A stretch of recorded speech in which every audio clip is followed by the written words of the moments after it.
বন্ধুরা, আজ তোমাদের জন্য নিয়ে এলাম এমন এক ফুটবল খেলার মুভি যা দেখার পর তুমি বলবে কিসের মেসি কিসের নেইমার। এই টিমের কাছে সবাই একদম বাচ্চা ছেলে। 90 দশকের যারা দর্শক রয়েছে তারা নিশ্চয়ই একবার হলেও এই অস্থির মুভিটি দেখে থাকবে। মুভির নাম শাওলিন সকার। 2001 সালে মুক্তি পাওয়া এই চাইনিজ ফ্যান্টাসি মুভিতে কুংফুর মাধ্যমে এমন এক ফুটবল খেলা দেখানো হয়েছে যা সত্যি মারাত্মক লেভেলের। আমি তো মুভিটি 50 বারেরও বেশি দেখেছি, তাই বেশি পেঁচাল না পেরে চলো শুরু করে দেই আমাদের আজকের এক্সপ্লেনেশন। মুভির শুরুতে একটি পেনাল্টি শুট আউট দেখানো হয়, যেখানে গোল্ডেন লেগ নামের এক তুমুল জনপ্রিয় খেলোয়াড় তার শেষ পেনাল্টি নিতে যাচ্ছে। এই গোলের উপরে নির্ভর করছে তাদের জয় পরাজয়, কিন্তু এর কিছুক্ষণ আগেই গোল্ডেন লেগ টাকার বিনিময়ে এই ম্যাচ হেরে যাওয়ার সিদ্ধান্ত নেয়, আর তাই সে এই পেনাল্টি শট মিস করে বসে। এটা দেখে দর্শক খেপে গিয়ে গোল্ডেন লেগের উপর হামলা চালায় আর তার পা ভেঙে দেয়। পরে আমরা জানতে পারি এই জুয়ার অফার নিয়ে এসেছিল হাং নামে তার এক বন্ধু, আর সেই প্ল্যান করে এই সব কাজ করেছে। ফ্ল্যাশব্যাক থেকে সিন বর্তমানে চলে আসে আর দেখা যায় সেই হাং এখন অনেক বড় মাপের একজন কোচ ও একটি ক্লাবের মালিক। অন্যদিকে সেই গোল্ডেন লেগ এখন ল্যাংড়া অবস্থায় তারই গোলামি করছে। 20 বছর ধরে গোল্ডেন লেগ গোলামি করছে শুধুমাত্র একজন কোচ হওয়ার আশায়। কিন্তু তার বন্ধু হাং বলে, তোর কি মনে হয় তোর মতন ল্যাংড়া আমার দলের কোচ হওয়ার যোগ্যতা রাখে? এমন পটলের মতন ভুঁড়ি নিয়ে তুই তো নড়তেই পারিস না।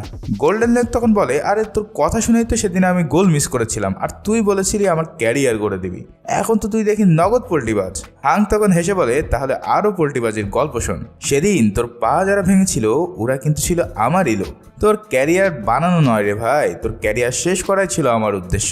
এমন ছ্যাঁকাকে গোল্ডেন লেগ পুরাই ব্যাকা হয়ে যায়, আর কি আছে জীবনে আমার গান গাইতে গাইতে নায়ক জসিমের মতন প্রচুর মালপানি খাওয়া শুরু করে দেয়। একদিন রাস্তায় এই মুভির নায়ক সিং এর সাথে দেখা হয় তার। সিং এর 2 পা চাকানো স্টাইল দেখে গোল্ডেন লেগ বলে, কি ছোট ভাই, কি হচ্ছে এসব?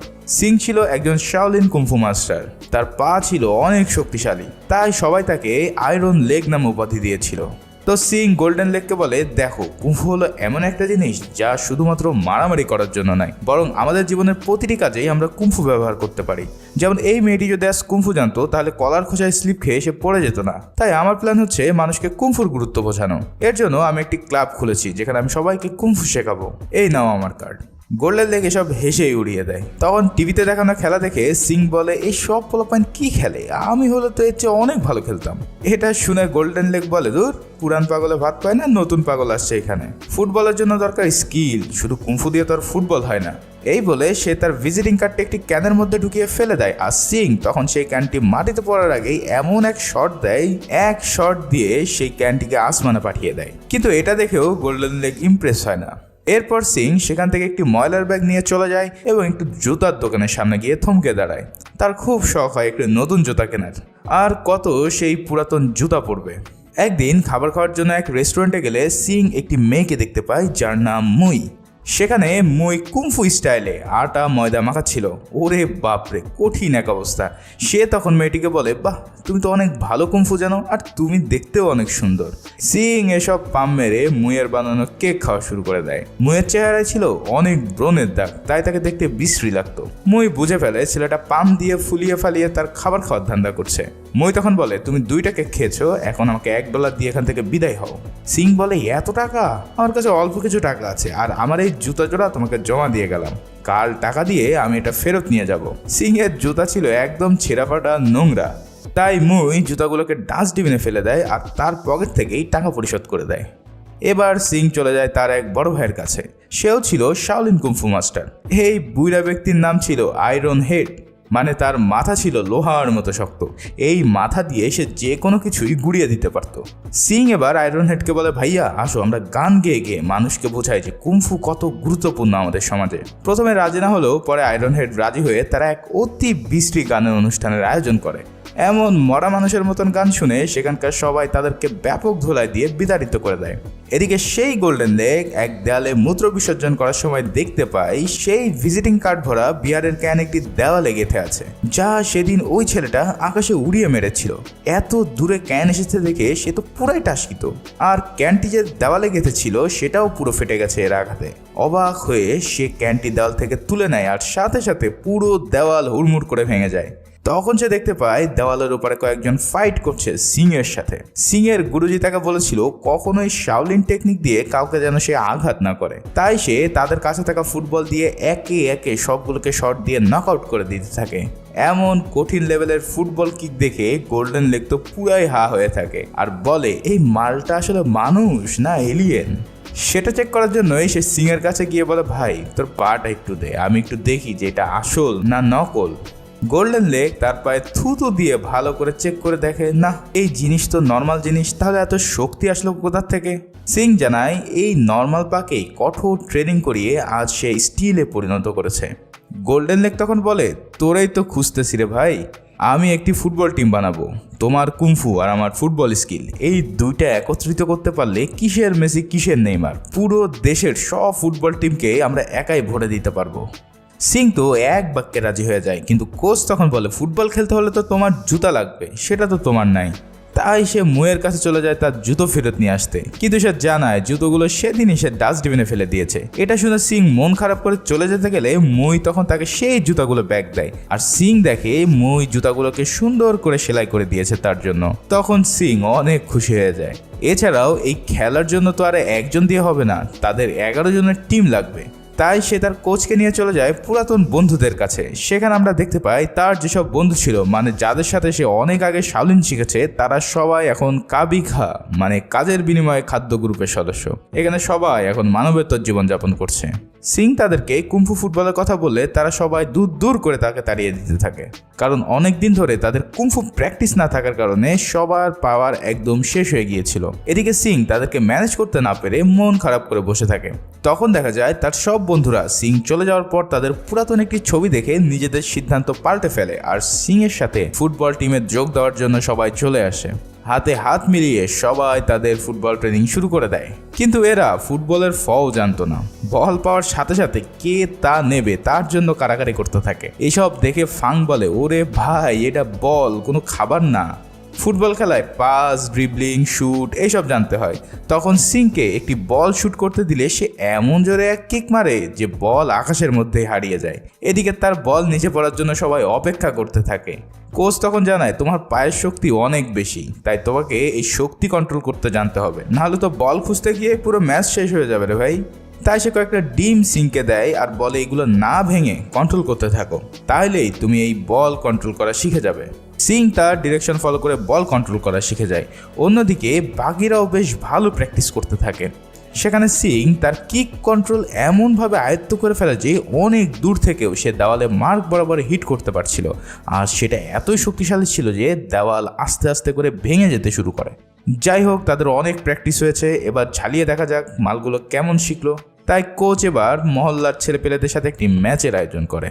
কোচ তো ভাবে এরা নিশ্চয়ই ভদ্র খেলোয়াড়, কিন্তু একটু পরে দেখা যায় তাদের প্যান্টের মধ্যে থেকে রেঞ্জ, হাতুড়ি ইত্যাদি বের হচ্ছে, মানে এরা পায়ের খেলার চেয়ে হাতের খেলায় বেশি বিশ্বাসী। খেলা শুরু হয়ে যায়, কিন্তু শাওলিন টিম তাদের সাথে কুতকুত খেলা শুরু করে দেয়। এইসব দেখে পাড়ার টিম এবার তাদেরকে ধর তক্তা মার প্যারেক স্টাইলে খেলা শুরু করে দেয়। তারা একে একে সবগুলোকে বেদম মারতে থাকে। এতে করে সবাই মাটিতে বেহুশ হয়ে পড়ে থাকে। মাঠের মারপিট এমন পর্যায়ে চলে যায় যে যা দেখে সিং এর মনে হয় সে যেন একটা যুদ্ধের ময়দানে চলে এসেছে। এদিকে বেদম মার খেয়ে আয়রন হেড তার সাদা প্যান্ট খুলে বলে ভাই তোরা মাইর থামা, আমরা স্যারেন্ডার করতেছি, আর মারিস না রে ভাই। কিন্তু ওই বদমাস টিম আরও বেশি অপমান করার জন্য তাদের আন্ডারওয়্যার খুলে সেটা আয়রন হেডের মাথায় পরিয়ে দেয়। এইসব দেখে সিং মনে মনে প্রার্থনা করতে থাকে, আর কিছুক্ষণের মধ্যেই তাদের সবার আসল শাওলিন কুংফু পাওয়ার চলে আসে। আসলে এতদিন প্র্যাকটিস না করার কারণে তাদের এই শক্তিগুলো ঠিক একটা কাজ হচ্ছিল না। এবার শুরু হয়ে যায় আসল খেলা। আয়রন হেড তার মাথা দিয়ে সবগুলোকে মাটিতে পুঁতে দেয়। এদিকে লাইট ওয়েট আকাশে উড়ে বল কিক দিয়ে সবগুলোকে হিট করতে থাকে। আয়রন শার্ট নামের শাওলিন মাস্টারের ক্ষমতা ছিল সে তার পেটের সাথে যে কোনো কিছু আঠার মতো লাগিয়ে রাখতে পারত। সে বলটিকে পেটের সাথে নিয়ে এক ঝাটকায় সবগুলোকে লন্ডভন্ড করে দেয়। হুকিং লেগ নামের এই মাস্টার 2 পায়ে বল নিয়ে সার্কাস খেলার ওস্তাদ। আর সর্বশেষ তাদের গোলকিপার লাইটিং হ্যান্ড হলো যে কোনো কিছু খুব দ্রুতই ক্যাচ করতে পারে। সে তাদের ছোড়া সব জুতোগুলো বলের সাথে ধরে স্টিল লেগের কাছে দেয়, আর সে এমন এক শট দেয় যে এই শট খেয়ে পুরো সবাই মাঠ থেকে বের হয়ে যায়। তাদের এমন উড়াধুরা পাওয়ার দেখে কোচ এবার তাদেরকে লাল সালাম দিতে থাকে আর বলে এইবার আমার ধনী হওয়া কেউ ঠেকাইতে পারবে না। সেই সাথে ওই টিমের কয়েকজনও তাদের টিমে জয়েন করার জন্য হাউমাউ করা শুরু করে দেয়। এদিকে হাং নামের ওই লোকটিকে আবার দেখা যায় একটি সুইমিং পুলের পাশে, যেখানে তার টিম ইভিল পানির নিচে বল প্র্যাকটিস করছিল। বোঝাই যাচ্ছে এই টিম মারাত্মক লেভেলের শক্তিশালী এবং গত কয়েক বছর তাদেরকে কেউ হারাতে পারেনি। এবার গোল্ডেন লেক তার টিম নিয়ে হাংয়ের কাছে হাজির হয় আর বলে, তোমাদের টুর্নামেন্টে আমাদেরকে এন্ট্রি করে দাও প্লিজ। হাং তাদের এই এইডস রোগীর মতন প্লেয়ারদের দেখে হেসেই বাঁচে না। সে বলে, এই দলকে তো আবার টুর্নামেন্টে মজা দেওয়ার জন্য নিতেই হবে, খেলার চেয়ে খেলোয়াড় দেখার জন্য অনেক দর্শক ভিড় করবে, তাই সে এই টুর্নামেন্টে তাদেরকে এন্ট্রি করিয়ে নেয়। টিম শাওলিন তাদের প্রথম ম্যাচ স্টেডিয়ামে খেলতে গেলে তারা দেখতে পায় ঝাড়ুদার ছাড়া আর সেখানে কোনো দর্শক নেই। এদিকে তাদের প্রতিপক্ষ টিমও তাদেরকে হিরো আলমের সাথে তুলনা করতে থাকে, কিন্তু খেলা শুরু হওয়ার সাথে সাথেই সিংয়ের এক কিকে গোল দিয়ে দিলে তাদের চোখ ছানা বড়া হয়ে যায়। পরের বারও কিছু বুঝে ওঠার আগে আবারও গোল। এবার তারা কান্নাকাটি শুরু করে দিয়ে বলে, বড় ভাই গো, আমাদেরকে একটু চান্স দে ভাই গোল দেওয়ার জন্য। কিন্তু শাওলিন টিম শুধু বল নয়, তাদের প্লেয়ার সহ গোল দিতে থাকে। এভাবে তারা 40টা গোল দিয়ে সে ম্যাচ জিতিয়ে দেয়। আর ওদিকে হাং এই নিউজ শুনে পুরাই টাসকি খেয়ে যায়। এভাবেই সুপার কাপের পরের খেলা স্টার্ট হয়ে যায়। আর এই ম্যাচেও সবাই তাদের শাওলিন কুংফুর মারাত্মক সব স্কিল দেখিয়ে গোল করতে থাকে। কেউ আকাশে উড়ে, কেউ বল পেটে আটকে রেখে বা পা দিয়ে সার্কাস খেলেই এই ম্যাচ জিতিয়ে দেয়। এই খেলা দেখে তো পুরো মিডিয়া তাদের পিছনে লেগে যায়। আর জুতার ব্র্যান্ড পুমা তাদের জন্য জুতোর দোকান একদম ফ্রি করে দেয়। রাতে সবাই তাদের পুরাতন জুতা উষ্টা দিয়ে ফেলে দিয়ে নতুন জুতা পরে নেয়। এদিকে মই সেদিন ওভার মেকআপ করে সিং ও তার বন্ধুদের সামনে আসে। সবাই তার সাথে খুব ভালো সময় কাটায়, কিন্তু কাজ ফেলে এসব আড্ডা মারার কারণে দোকানের মালিক খেপে গিয়ে মইকে মারতে যায়। মই তখন তার থাই চিকুমফুর মাধ্যমে ওই দোকান মালিকের মাথা পুরোই ঘুরিয়ে দেয়। পরে মই সিংকে তার ভালোবাসার কথা জানায়, কিন্তু এই বলদ সিং তাকে বলে, তুমি আমার খুব ভালো বন্ধু। এই জাস্ট ফ্রেন্ডের চক্করে পড়ে মই অনেক কষ্ট পেয়ে সেখান থেকে চলে যায়। এবার শুরু হয় সেমিফাইনাল ম্যাচ। সেই ম্যাচে তাদের প্রতিপক্ষ টিমের সদস্যরা মেয়ে না ছেলে এটা আমি নিজেও বুঝতে পারিনি। তাদের এই টিম গত 1 বছর কোনো ম্যাচ হারেনি। কঠিন এই ম্যাচে শাওলিন টিমের বিপরীতে যারা আছে তারাও কঠিন খেলা দেখায়। তারা খুব সহজে সবাইকে পাশ কাটিয়ে গোলকিপারের কাছে পৌঁছে যায়, কিন্তু গোল পোস্টে ছিল অলিভার কানের নানা লাইটিং হ্যান্ড। সে এক হাতেই তাদের জোরালো শট আটকে দেয়। এরপর একে একে সবাই গোল পোস্টে এসে পেনাল্টি শুট নিতে থাকে, কিন্তু সব শট সে একাই ঠেকিয়ে দেয়। এরপর সে এমন এক থ্রো করে যেটা অন্য টিমের গোল পোস্টে গিয়ে গোল হয়ে যায় আর শাওলিন টিম জিতে যায়। ফাইনাল ম্যাচের আগে হাং এবার টিম শাওলিনকে কিনে নেওয়ার জন্য অফার করে, কিন্তু গোল্ডেন লেক এবার আর ভুল করে না, সে তার অফার রিজেক্ট করে দেয়। এদিকে সিং মইকে ফাইনাল খেলার টিকিট দেওয়ার জন্য সে দোকানে গেলে দোকান মালিক বলে, আমি তাকে বের করে দিয়েছি, কারণ গতকাল সে অনেক লবণ দিয়ে কেক বানিয়েছিল। এটা শুনে সিং অনেক অবাক হয়ে যায় আর পড়ে থাকা একটি কেক মুখে নিতেই বুঝতে পারে সারা রাত কান্না করতে করতে মই কেক বানিয়েছিল, তাই তার চোখের জলের কারণে পুরো কেকই লবণাক্ত হয়ে গিয়েছে। তখন সে বুঝতে পারে সেদিন সে অনেক কষ্ট দিয়ে ফেলেছে মুইকে। এবার টিম ইভিল ভার্সেস টিম শাওলিনের ফাইনাল খেলা। হাজার হাজার দর্শকের উপস্থিতিতে শুরু হয়ে যায় এক পাগলাটে ফুটবল খেলা। টিম ইভিলের দলকে প্রথমে সব কঠিন কঠিন লেভেলের ড্রিবলিং করে সিং পৌঁছে যায় তাদের গোল পোস্টে। আর এবার সে এমন এক কিক দেয় যে পুরো বল আগুনের গোলায় পরিণত হয়, কিন্তু সেই আগুনের গোলা টিম ইভিলের গোলকিপার এক হাত পকেটে রেখেই অনায়াসে ধরে ফেলে। এটা দেখে তো পুরো টিম দেউলিয়ার মতন হয়ে যায়। সিং বলে, আমার পায়ের ম্যাজিক কি শেষ হয়ে গেল নাকি? আরে হচ্ছেটা কি?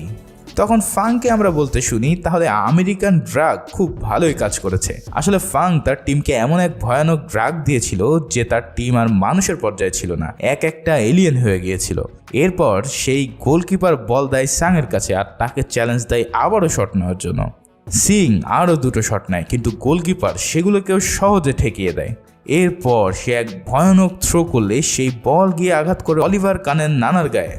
লাইটিং হ্যান্ডও তার মতো পার্ট নিয়ে চ্যালেঞ্জ ছুড়ে দেয় টিম ইভিলের কাছে গোল দেওয়ার জন্য, কিন্তু মালটা তো বুঝতে পারেনি এরা কি জিনিস। টিম ইভিল তখন এমন সব কিক করতে থাকে যে লাইটিং হ্যান্ডের হাত থেকে রক্ত পড়া শুরু হয়ে যায়, কিন্তু এরপর তাকে এমন এক কিক মারা হয় যে লাইটিং হ্যান্ডের পুরো হাত আগুনে পুড়ে যায় আর তাকেও বলের সাথে শট দিয়ে গোলপোস্টের বাইরে বের করে দেওয়া হয়।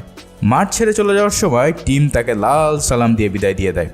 এরপর খেলায় নতুন চমক আসে। সেখানে দেখা যায় টিম শাওলিনের সবার যে যে স্কিল ছিল তার চেয়ে 10 ডিগ্রি বেশি স্কিল রয়েছে টিম ইভিলের প্লেয়ারদের।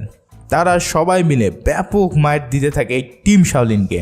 আয়রন হেডের মতন অন্য এক প্লেয়ার আয়রন হেডের মাথায় গুঁতো দিলে তার মুখ ভেঙে যায়। ফ্লাইং মাস্টারও ফ্লাইং করার সময় দেখতে পাই অন্য এক প্লেয়ার তার উপরে উঠে গিয়ে লাথি দিয়ে নিচে ফেলে দিয়ে একদম মাটিতে পুঁতে ফেলে। এভাবে পুরো টিমের সবাইকে তারা আহত করতে থাকে। এদিকে হাফ টাইমের সময় তাদের ড্রেসিং রুমে দেখা যায় সব প্লেয়াররা মরার মতো পড়ে আছে, আর তখন তাদের কিছু প্লেয়ার প্রাণ ভিক্ষা চেয়ে টিম ছেড়ে চলে যায়। পরে আয়রন শার্ট বলে আমি গোলকিপার হবে এইবার। তখন সে কিপিং করতে দাঁড়ালে সবাই মিলে তাকে টার্গেট করে আর আগুনের গোলার মতন শট মারতে থাকে। এর ফলে আয়রন শার্টের পুরো শরীর ক্ষতবিক্ষত হয়ে যেতে থাকে, কিন্তু এক পর্যায়ে তার পেটের সাথে বল আটকে যায় আর সে পুরো শক্তি দিয়ে সেই বল সিংয়ের কাছে দিয়ে দেয়। আয়রন লেগো তখন সেই বলটিকে একটি বাইসাইকেল কিক দিলে তা সুইং করে গোল পোস্টে ঢুকেই যাচ্ছিল, কিন্তু সেই সময় তাদের গোলকিপার গোলবারে আঘাত করে সেটা ঠেকিয়ে দিতে সক্ষম হয়। এমন এক সুযোগের হাত ছাড়ার পর টিম ইভিল আরও খেপে যায় আর এবার আয়রন শার্টকে এমন এক কিক দেয় যে সে একদম মরে যাওয়ার মতন অবস্থায় চলে যায়। এদিকে টিম শাওলিনের আর কোনো গোলকিপার ছিল না, তাই রেফারি খেলাটা শেষ করার জন্য যখনই বাঁশি বাজাতে যাবে ঠিক সেই সময় এক টাক মাথার লোক এসে হাজির হয়। সে বলে আমি এই টিমের গোলকিপার হতে চাই। সিং সাথে সাথে তাকে চিনে ফেলে যে এটা হলো মই। সে মইকে বলে এইখানে তুমি থাকলে নিশ্চিতভাবে ওরা তোমাকে মেরে ফেলবে, কিন্তু মই তাকে আশ্বস্ত করে বলে কিছুই হবে না, ভরসা রাখো আমার উপর। সেই সাথে মই সিংকে তার পুরাতন জুতা ফেরত দেয় এবং বলে তুমি এই জুতা পরে নাও, তাহলে দেখবে তোমার পাওয়ার অনেক গুণ বেড়ে যাবে। তখন মই গোল পোস্টে গিয়ে দাঁড়ায়, কিন্তু সে ভুল করে টিম ইভিলের গোল পোস্টে দাঁড়ালে সবার বুঝতে বাকি থাকে না যে হয়েছে তুমি কি পারবা তা আমাদের আর বলা লাগবে না। এবার মই তাদের পোস্টে গিয়ে বাচ্চা ছেলের মতন এক কিক যেটা গিয়ে টিম ইভিলের প্লেয়ারদের পায়ে পড়ে, আর এই সুযোগে সেই প্লেয়ার তার সর্বোচ্চ শক্তি দিয়ে বলটিকে কিক মারে, কিন্তু সবাইকে অবাক করে দিয়ে মই তার থাইচি কুমফু স্কিলের মাধ্যমে সেই বলটিকে নিজের কন্ট্রোলে নিয়ে নেয়। এটা দেখে তো সবাই খুশিতে আটখানা হয়ে যায়, আর মই সেই বলকে নিজের এক আঙ্গুলের উপরে জোরে জোরে ঘোরাতে থাকে। এরপর বলটাকে সে দুই হাতের বাড়িতে সোজা দিয়ে দেয় সিংয়ের কাছে। এবার আয়রন লেগ আর ভুল করে না, অনেক উঁচুতে উড়ে সে চরকির মতন ঘুরতে থাকে আর তার পুরাতন জুতা দিয়ে এক অতি শক্তিশালী শট নেয়। এই শটটা এতই মারাত্মক ছিল যে সেখানে টর্নেডো শুরু হয়ে যায় আর সেই বলের আঘাতে পুরো টিম ছিন্ন ভিন্ন হতে থাকে। একদম শেষে সেই গোলকিপারের পুরো কাপড় উড়ে যায় তার বাতাসের আঘাতে, আর বল এবার গোল হয়ে যায়। এভাবেই সে ফাইনাল ম্যাচ জিতে যায় টিম শাওলিন। আর অন্যদিকে হাং এই ব্যথা সহ্য না করতে পেরে দুরুম করে সিঁড়ি দিয়ে পড়ে যায়। এক অতিমানবীয় খেলা দিয়ে টিম শাওলিন জিতে যায় সুপার কাপ। এর পরের সিনে দেখা যায় সিং রাস্তা দিয়ে হেঁটে যাচ্ছে আর তার আশেপাশের সকল মানুষ এই কুমফুকে নিজেদের দৈনন্দিন কাজ হিসেবে বেছে নিয়েছে। গাড়ি পার্কিং থেকে গাছ ছাঁটাই সবকিছুই এখন কুমফুর ব্যবহার করছে মানুষ, আর এটাই তো সিং এর এতদিনের স্বপ্ন ছিল। তাই তোমাদের কাছে পাওনা রইল, আর নতুন হয়ে থাকলে চ্যানেলে সাবস্ক্রাইব করার জন্য অনুরোধ থাকলো। সবাই ভালো থাকো, সুস্থ থাকো, ধন্যবাদ।